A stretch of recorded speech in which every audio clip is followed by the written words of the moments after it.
Acromegaly, unfortunately, a lot of times doesn't get diagnosed until the bitter end. So you don't know what you've been through until a doctor tells you, hey, you've got it, which is what my did.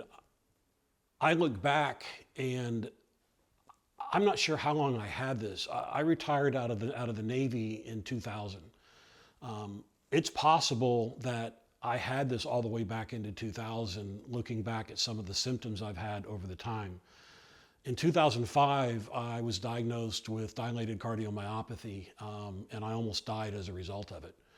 Um, Dilated cardiomyopathy is something that you can get from that as a result of the growth hormone. It can cause the cardiac muscle to grow excessively, which is what dilated cardiomyopathy does.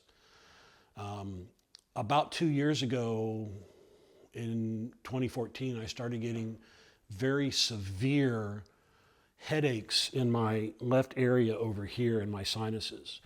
And after repeated trips to the doctors and a diagnosis of sinus infections and antibiotics and a suspected diagnosis of trigeminal neuralgia and a referral to a neurologist in August of 2015, the neurologist said, okay, well, let's send you for an MRI, for a brain MRI. The brain MRI was done at the Naval Hospital, and because I had a civilian neurologist, I had to go pick up the results.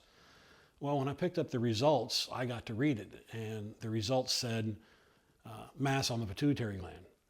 So I know what a mass means. Mass means a tumor on the pituitary gland. So I got to sit there and study that for a week without the benefit of talking to a doctor. So I'm one of those kind of guys that I always assume the worst. So I went and talked to him, and he's like, yep, that's exactly what it is. I consider myself extremely lucky in this situation. I never developed the classic acromegaly symptoms. The only thing I really had was my jaw had grown out a little bit, and I think I did have a little bit of growth right up in here. I was able to immediately get into an endocrinologist, literally within about 3 days. The endocrinologist was able to order the blood work, and about 3 or 4 days later, when the results came back, I got right back into her, and she said, based on my IGF-1, which is about 900, she said, hey, you have acromegaly.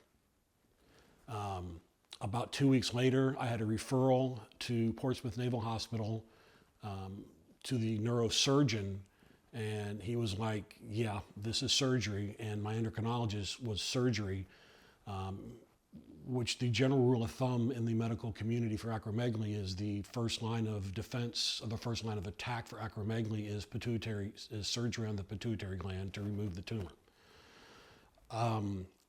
I was able to get in and have the surgery to remove the tumor within about 3.5 months of my initial acromegaly diagnosis.